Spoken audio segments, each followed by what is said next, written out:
I want to break up with my girlfriend because of her disgusting erotic fetish. So, where do I even start? I met my current girlfriend through a friend from work.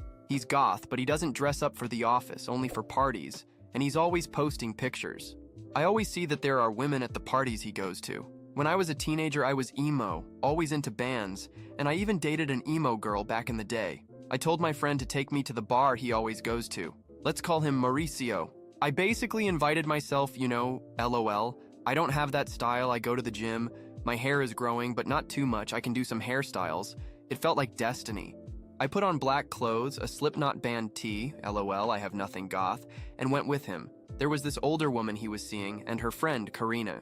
Real name? Who cares, LOL. I hit it off with Karine, we talked a lot, had some drinks, made out, and I got her WhatsApp. I started going out with her, and before I knew it, we were getting serious. The relationship just happened naturally. One day, we were already calling each other love, and she was always coming over to my place. But exactly 3 weeks ago, she told me about a weird fetish. Man, this is hard to say. She likes farting in my face. At first, I thought it was a joke. But every time we get down to business, the warm-up is just farts in my face. And it takes a while. Not to mention the smell that stays in the room. The other day, my mom walked in and said, "What's this horrible smell in your room?" When she left, Karine said, "Wow, your mom was so rude. She must be talking about my clothes, my long socks." And I told her, "That's not it. I'm exhausted, man." When she says she's staying over for the weekend, my heart starts racing. And not out of excitement, out of pure panic, because I already know what's coming. Fart sessions right in my face. I'm afraid she'll tell people about this. What will Mauricio think? I know his friends. We go downtown together sometimes. I've made some good friendships. But if she tells them she does this to me, the guys are going to laugh. And what am I supposed to do? Fight them? It's complicated. I don't want to break up with her. She's hot, goth, and has a great butt. But this fetish is driving me crazy. She's coming over on Friday, and she's already texting me to get my face ready because Friday is blast time. It sounds like a joke. I wish it was. But if I break up with her, I don't know if I'll find another girlfriend. I was single for a long time before her. Let's just say she's my first real girlfriend. Before her, it was just casual flings. Haven't told anyone, not even Mauricio. If I do, my reputation with them is over. The guys think I'm cool and say I'm adapting to the style. And thanks to them, I have friends. I really like Karine, but this is getting harder and harder to deal with. I had been stalling all day, not knowing how to bring this up with Karine. Just thinking about it made my stomach turn. It wasn't just about her weird fetish, but also about how everything had spiraled out of my control. I was becoming paranoid. The smell seemed to linger in my room even when she wasn't there. Every time I saw her name pop up on my phone, my chest tightened. That wasn't normal in a relationship, right? But I liked her. It wasn't just the goth look or the fact that she had an amazing butt, although that definitely helped, but because aside from this madness, we actually got along well. She was fun, smart, had a dark sense of humor that made me laugh. But this thing was driving me insane. So I took a deep breath and decided I had to talk to her. Before it was too late, I sent her a message. "Karine, I need to talk to you." She replied almost immediately. "What's up, love? Friday's coming up. I'm so excited to see you." My God. She was actually looking forward to torturing me with that disgusting ritual. I thought about how to phrase it without sounding like a jerk, but there was no way around it. No matter how I put it, I had to be direct. So, it's about that. The whole fart thing. I can't do it anymore. I saw she was online typing, then stopped, then started again. My heart was pounding like I was about to break up with her. Finally, she replied, "What about it?" I squeezed my phone, shut my eyes for a second. What about it? Karine, seriously, I tried, but I just can't. Every time we're together, it happens. I get nervous before seeing you because I know what's coming. I'm not comfortable with it, and I need you to understand that. She didn't reply for a while. I pictured her sitting in her room, maybe laughing, maybe angry, maybe not even taking this seriously. Then she finally texted back, "I thought you liked it." That caught me off guard. What? When? How? Never, at any point, had I shown any enjoyment in this. I had just endured it. "Karine, when did I ever give you that idea?" She took a while and then answered, "You never complained before." Oh, great. So I was trapped in this nightmare because I had been too polite? Fantastic. I didn't complain because I thought it was a phase, that you'd stop. But now, every time you start this whole ritual, and I just can't do it anymore. She saw the message but didn't reply. My heart was racing. Was she about to break up with me? Was she going to get mad and tell everyone? Finally, she answered, So you want me to change who I am? Oh, here we go. Kareen, liking a certain style of clothing, music, or type of hangout is who you are. But this is a habit, and habits can be changed. She went quiet again. Then after a while she said, if you really loved me, you'd accept it. I didn't know whether to laugh or lose my mind. So if I loved her, I was supposed to just accept being tortured every time we were together? I replied, already frustrated, if you really loved me, you'd respect my boundaries. She saw it, didn't reply, stayed online, went offline, came back. I knew I was poking a hornet's nest, but I couldn't pretend this was okay anymore. Almost. Half an hour later, she finally texted back, let's talk in person on Friday. I wanted to tell her we didn't need to, that everything was already clear, but maybe it was better this way. I could explain it properly, face to face. But something about her message unsettled me. She didn't seem angry or upset. Her message felt off, and that's when things started getting worse. I swear I thought about running away. I'm not even exaggerating. Friday arrived, and for a brief moment, I seriously considered just disappearing, leaving the country, changing my identity, becoming a monk in Tibet, anything to avoid what was about to happen. But no. There I was, sitting on my bed, staring at the ceiling, while my phone vibrated with a message I already knew by heart. I'm here, love. The skull emoji. A warning sign. I got up slowly, feeling a chill down my spine. My social life, my dignity, and most importantly, my respiratory system all depended on how I handled this conversation. I opened the door, and there she was. Kareen in her classic goth outfit, with a massive bag over her shoulder. I swallowed hard. Hey, my love, she said. All sweet, walking in like nothing had happened. Hey! My voice came out shaky. She threw her bag on the floor, took off her jacket, and flopped onto my bed, stretching out. Ugh, I'm so tired. I need to lie down for a bit. It was now or never. I took a deep breath. Kareen, I wanted to talk about what we discussed. Oh, that? She rolled her eyes. Ugh, you're being so dramatic. I thought we'd just have a chill conversation and sort it out. Yeah, chill. I nodded, trying not to look like a man on the verge of a nervous breakdown. She sat up, crossed her legs, and gave me a serious look. Look, I really thought you liked it. You never complained, you know? I thought it was like our thing. Our thing? Our thing. Kareen, for the love of God, at what point did this become a relationship ritual? This isn't like lighting candles before bed or having video calls. Every night, she scoffed. Well, you like weird things too. You're into the gym, and I never judged you for that. Going to the gym is not the same as being subjected to a chemical warfare attack every time we're together, Kareen. Ugh, you're so dramatic. She rolled her eyes, crossing her arms. It's not like I do it in public. I only do it with you because I trust you. Oh, wow, what a fantastic privilege. She went quiet for a moment. So, you really want me to stop? I clasped my hands together, trying to contain my excitement that we were finally getting somewhere. Yes, exactly that. I want us to stay together, but without that. She stared at me, studying me, and then she made a face that put me on high alert. All right, I blinked. Really? Yeah. Like, it's done? You accept? She gave me a weird smile. Yeah, she paused dramatically. But you have to do something for me in return. Oh no. What? I asked, immediately suspicious. She leaned forward, cupping my face in her hands. You have to go full goth. Black clothes, accessories, makeup, the whole deal. No more gym bro aesthetic. My eyes widened. Kareen, this has nothing to do with what we're talking about. She grinned. Oh, but it has everything to do with me. You want me to give up my fetish? I want you to fully embrace the goth style. Fair trade. I was in shock. Trading my nasal freedom for a complete goth makeover? Kareen, that's not fair. Oh, but being a supportive boyfriend requires sacrifices. She winked, pulling out her phone and opening the camera. Come here, let's test some black eyeliner. I felt my soul leave my body. The problem was that I was so desperate to get out of the toxic gas chamber experience that my brain actually started considering her offer. Was it worth it? Maybe I could pretend to like it until she forgot about the deal. Fine, but nothing crazy. I gave in, feeling my destiny being rewritten in gothic font. Kareen clapped her hands in excitement. Yay! Now come here. I brought a corset for you to try on. Okay, maybe I had made a terrible deal. I tried. I swear I tried. I spent the entire weekend dressed like an extra in an Evanescence music video. Kareen made me wear a long trench coat, chains around my neck, spiked bracelets, and even a lace shirt that, according to her, was a gothic classic. I looked at myself in the mirror and saw a guy who had clearly lost a bet. The worst part? I got seen. On Monday, I went downtown to meet up with Mauricio and the guys, like we always did. I figured if I just wore black and avoided the most dramatic accessories, no one would notice. Big mistake. I had barely arrived when I heard, "Yo, since when does Dracula walk around in daylight?" Laughter. Immediate and loud. "Dude, are you heading to a The Cure concert or just shopping for black candles? Bro, why do you look like a Tim Burton villain?"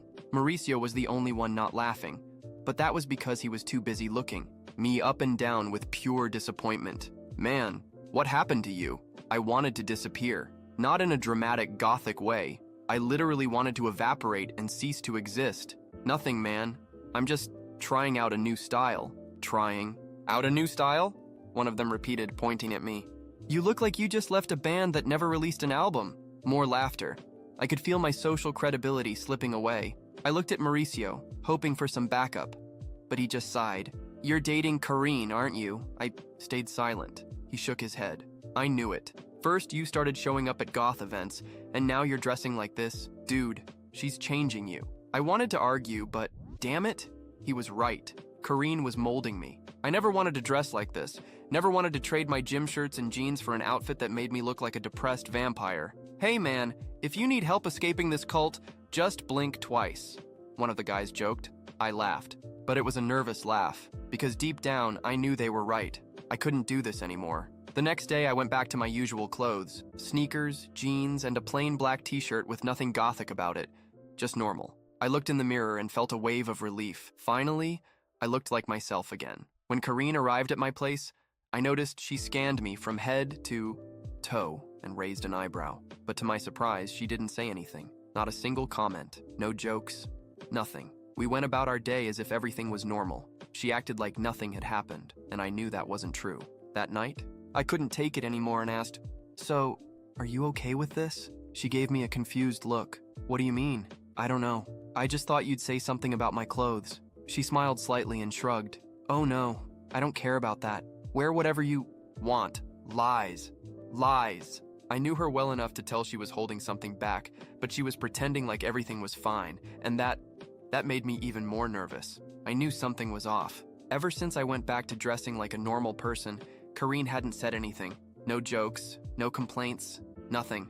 Impossible. There was no way she was fine with this. I had been thinking about it all day. But when the night came, Karine decided to surprise me. "Stay in the room, I'll be right back," she said with a mysterious smile. Suspicious.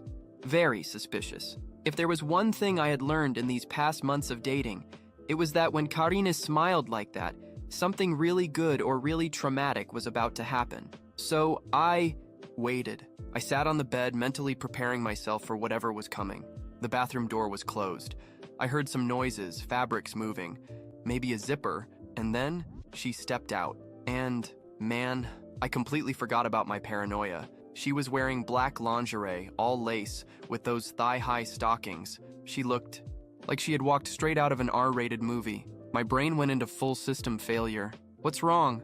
she asked, leaning slightly, giving me that look. All I could say was, "Wow." Karine smirked and walked over, straddling me. "I think we need some time just for us, don't you? You've been so stressed lately." My brain shut down completely. I forgot about the goth outfits, the drama. I forgot about everything. The only thought in my mind was, this is the greatest moment of my life. She started kissing me, and as things heated up, she whispered in my ear, "How about we do that thing that starts with 6 and ends with 9? If my brain was already malfunctioning, this completely fried it. I did not see that coming, but honestly, there was no way I was saying no. The night was looking very promising. Karine knew exactly how to push the right buttons, and at that point, I had forgotten all my suspicions. Things escalated quickly. We moved into position. Everything was perfect. And then, the sound was so loud and so close that it took me a second to process what had just happened.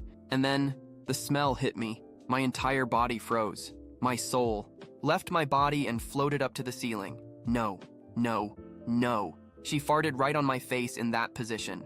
My reaction was pure survival instinct. Without thinking, I shoved Karine off me and rolled onto the floor, coughing, desperately trying to breathe. "Oh my God, Karine, no!" She fell onto the bed, laughing so hard she couldn't breathe. "Ha ha ha ha, I'm sorry. I couldn't hold it. I was in shock. My brain refused to accept what had just happened. Did you plan this? I shouted, still gasping for air. She could barely talk between her laughter. No! Ha ha ha! It was an accident. I swear. Karine, this is exactly why I wanted to talk about it. I wanted this to stop. Wiping away tears from laughing, she looked at me and said, "But babe, before that, you were enjoying it, weren't you?" I closed my eyes, trying to find the last bit of patience left in my soul. Yes, I had been enjoying it, until I got hit with an unexpected biological attack. You ruined everything, Karine, I muttered, sitting on the floor still trying to process the horror I had just survived. She tried to stop laughing and leaned toward me. "Aw, babe, don't be like that. Want to keep going?" I looked at her. Then I looked at the bed, which now felt like a contaminated war zone. I got up, took a deep breath, and walked to the window, opened it all the way, sticking my head outside, inhaling fresh air like I had just escaped a burning building. "I need a moment," I whispered. And Karine, still lying on the bed, kept laughing her head off. "That's it. It's over." After what happened that night, I spent hours trying to convince myself that it was an accident, a one-time thing. But no, it was a pattern, a cycle of terror that I needed to escape. So the next day, I gathered my courage and talked to Karine. "Look, Karine, I really like you, but I can't do this anymore." She blinked, confused. "What? Do what?" "Us." She frowned. "Wait, are you breaking up with me?" I swallowed hard. "Yeah." She stared at me for a few seconds. Then she sighed and smiled. Okay. That's it? No questions? No, what did I do wrong? No tears? She accepted it way too easily. And that terrified me. "Okay," I repeated, suspicious. She shrugged. "Okay, if you think it's the best thing for you, then fine." My gut told me this wasn't normal, but at the same time, I wasn't going to complain. I expected drama, yelling, maybe even emotional blackmail. But no, she just accepted it, which meant I was free, or so I thought. The next day, I met up with Mauricio and the guys downtown. I needed to vent. I sat down at the table with them and dropped the bomb. I broke up with Karine. Mauricio's eyes widened. "What? Seriously?" The others looked shocked too. "Damn, bro, you guys seemed solid." "Yeah, I thought you'd last longer." I shook my head, sighed, and took a sip of my drink. I couldn't do it anymore. There were things I just couldn't accept. The guys went silent for a moment, exchanging glances. Something felt off. They looked thoughtful, but at the same time, there was something in their expressions. A suspicious look. Finally, one of them spoke. "Bro, can we ask you something?" I swallowed. "Yeah, sure." He hesitated a bit before saying, "Was it because of something specific?" I froze. They knew. Did Karine already tell someone? I tried to stay calm and act clueless. "What do you mean?" He scratched his neck. "I don't know. We just want to know if it was like something she did that bothered you." Mauricio cleared his throat and looked directly at me. "Dude, be honest. Was it because of the fart thing?" My world collapsed. I almost spit out my drink. "How the hell did they know?" "What?" My voice cracked. "Relax, man. We're not judging you." That's exactly what they were doing. My face burned. There was no escape. I sighed and slumped in my chair. Yeah, it was because of that. The guys exchanged looks, and then the worst happened. They tried to hold it in, but they couldn't. First, one snickered, then another, and within seconds the whole table was laughing. I sank deeper into my chair. Shame, humiliation, the end of my dignity. Damn, bro, this is a first. You broke up because you were a victim of chemical warfare. Man, I knew she was goth, but I didn't know she was into punk that much. Dude, you weren't dating a girl. You were dating a biological weapon. Mauricio, who had been trying to hold back, finally burst out laughing. I covered my face with my hands. "I hate you. Guys!" And they just laughed harder. The guys did not stop laughing for at least 5 minutes. I sat there, completely defeated, slumped in my chair while they enjoyed the worst trauma of my life. "Dude, seriously, you should write a book about this," one of them said, wiping away tears from laughing. "How I survived a biological weapon disguised as my girlfriend," added another, making the whole table burst into laughter again. Mauricio, still recovering, patted my shoulder. "Bro, I swear I'm laughing because it's funny, but I get it. That must have been traumatic." I just shook my head. "You guys have no idea. My body still feels the side effects. Now that I think about it, you never looked 100% happy these past few weeks," one of the guys said. "Obviously," I interrupted, exasperated. Imagine living in constant fear of being hit with mustard gas every time your girlfriend came over! The guys erupted in laughter again. Okay, man, we promise this stays between us, all right? Mauricio said, still grinning. I looked at him, skeptical. For real? Yeah, bro. We can mess with you, but we have a code. This doesn't leave this table. We don't want the whole world knowing you almost died of intoxication by love. Besides, no one would believe it. I sighed, relieved. At least my reputation would remain somewhat intact. Somewhat. Because every time I spoke, they still gave me that smirking look. Bro, seriously, how did you last so long? I stared into the distance. The million-dollar question. How? How? Did I let this happen? Me, a guy with at least some dignity, who always tried to keep his self-respect intact, had spent months enduring something that any normal person would have run from at the first sign of danger. And why? The answer came to me instantly. Because Karine was insanely hot.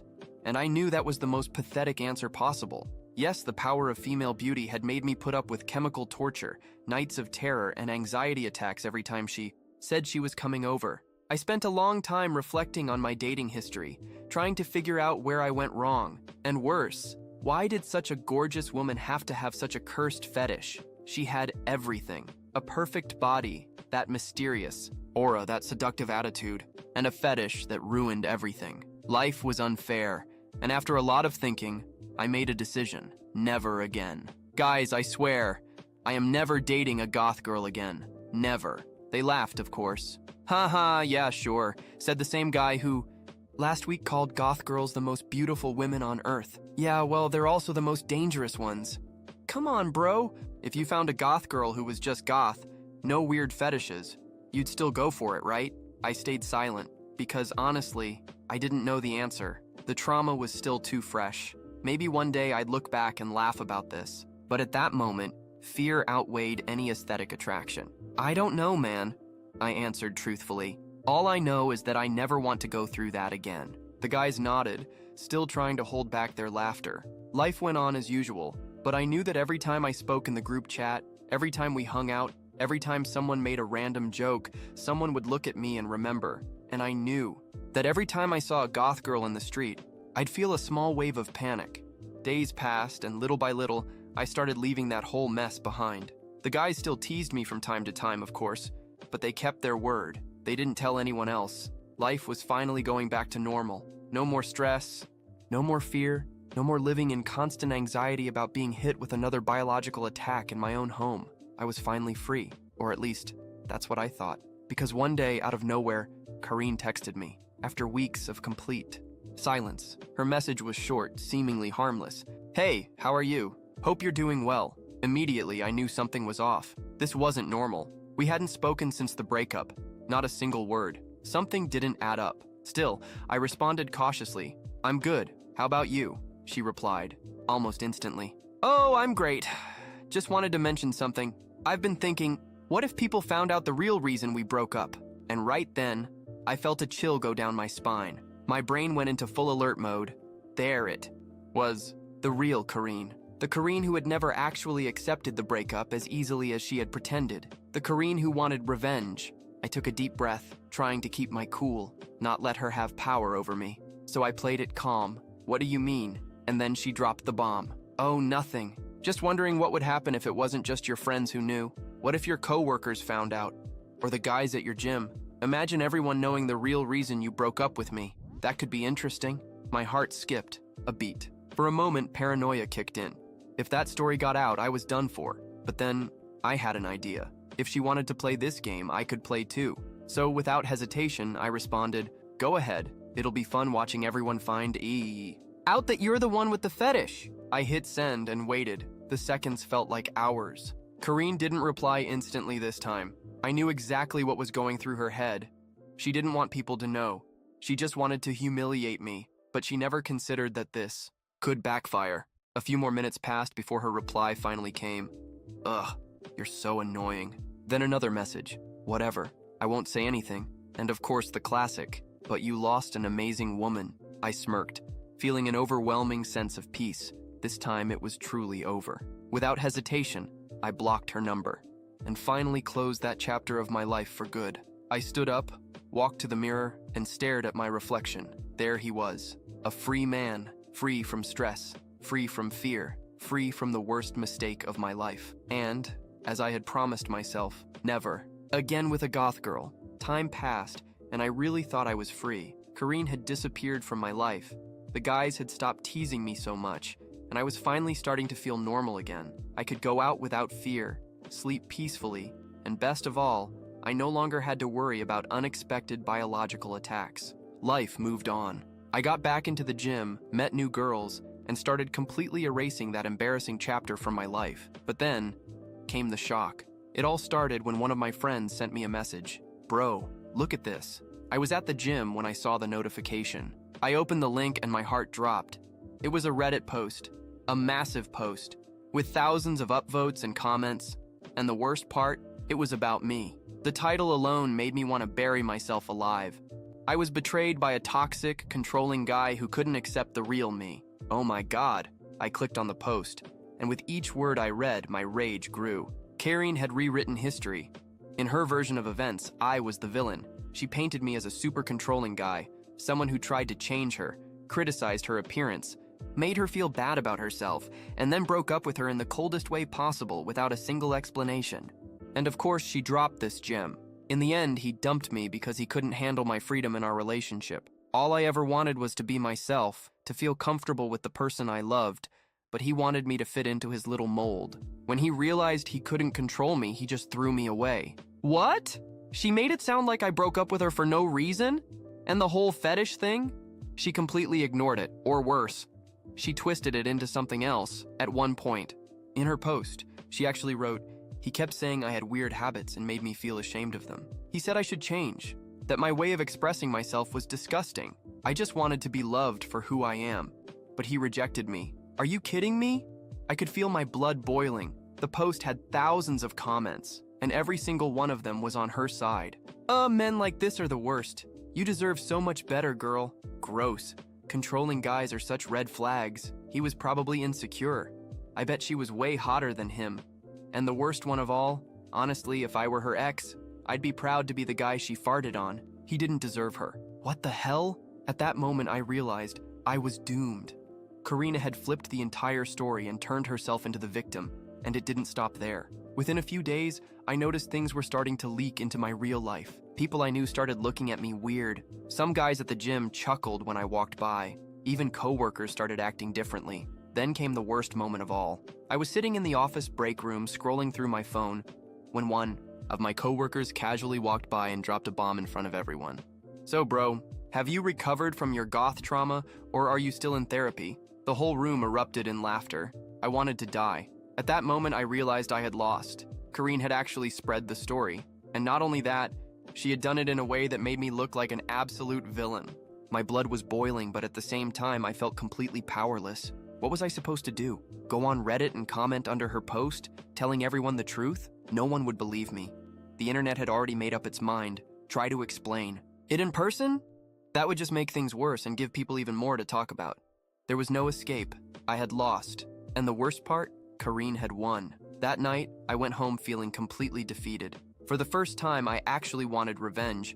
But at the same time, I just wanted this to go away, like a mistake you try to forget. But the world refuses to let you. I lay in bed staring at the ceiling, trying to figure out where my life went wrong. And all because I fell for a hot goth girl. I closed my eyes, took a deep breath, and accepted my fate. Time passed, and I learned to live with the shame. At first, it felt like this story would never die. It was like everyone knew. No matter where I went, work, the gym, hanging out with friends, there was always someone giving me a side glance, smirking, or worse, making a joke right to my face. So bro, did you finally recover from your gas trauma? Careful, man. What if your next girlfriend is another walking bomb? Dude, I hope you invested in a good air purifier. The guys never missed an opportunity. Even people who weren't that close to me started cracking jokes. There were days when I'd walk into the gym, and out of nowhere, I'd hear someone exaggerating their voice for dramatic effect. "Brothers, do you smell that in the air? Could it be him?" And the whole place would erupt in laughter. I hated it more than anything. But the worst part? I couldn't do anything. If I got mad, they'd laugh even harder. If I tried to explain, it would only make things worse. So I did the only thing I could do. I laughed along when I could. I pretended I didn't care. I waited for the story to die down, but over time I started noticing something strange. The jokes weren't just about me anymore. They started shifting. People stopped laughing only at me and began laughing at Kareen. The turning point started small. First, there were a few skeptical comments on Reddit. Wait, but what exactly was she doing that he thought was gross? This story doesn't add up. Was he controlling, or did he just not want something specific? Anyone got the other side of the story? And then finally, the truth spread. And that's when the game changed. Kareen wasn't the victim anymore. She became the joke. And then came the bombshell. Literally, because one day one of the guys in our group chat sent a message. "Bro, is this real?" I opened the link and instantly I burst out laughing. Kareen was pregnant, and not just that, she was now being called Female Oppenheimer, the mother of the bomb. I couldn't believe it. Apparently, after me, she found another guy. And guess what? The cycle repeated. He found out about the fetish and dumped her. But before that, she got pregnant. And somehow, the internet found out. The meme was born naturally. I mean, if people were already calling her a bomb, now she had literally exploded. Memes started flooding the internet. Videos, thought edits. Twitter, or X, whatever it's called now, was in chaos. And the best part? Someone took a scene from the Oppenheimer movie and changed the subtitle to, "Now I have become the mother of the bomb," and the internet lost it. Everyone jumped on the joke. Imagine being the child of Female Oppenheimer. Does this kid have superpowers? One day that baby is going to find out what made their mom famous. Stay strong, little one. And what about the baby's father? Did he escape to a bunker? And me? I laughed. I laughed so hard. Not because I wanted her to suffer, but because finally karma had done its job. What used to be an embarrassing nightmare for me was now a legendary internet story. And I was finally free. For a while, it was the funniest thing ever. Anytime someone brought up Oppenheimer, the group chat would go, "Nah, man, the real bomb was something else." But over time, the story faded. People stopped talking about it. Kareen disappeared from the internet. The memes stopped circulating. Life moved on, and so did I. Even the jokes slowed down. Now when I look back, it's crazy to think that this once took over my life. Back then, it felt like the end of the world. But now I just laugh. Now it's just another ridiculous story to tell. And honestly, it was worth it.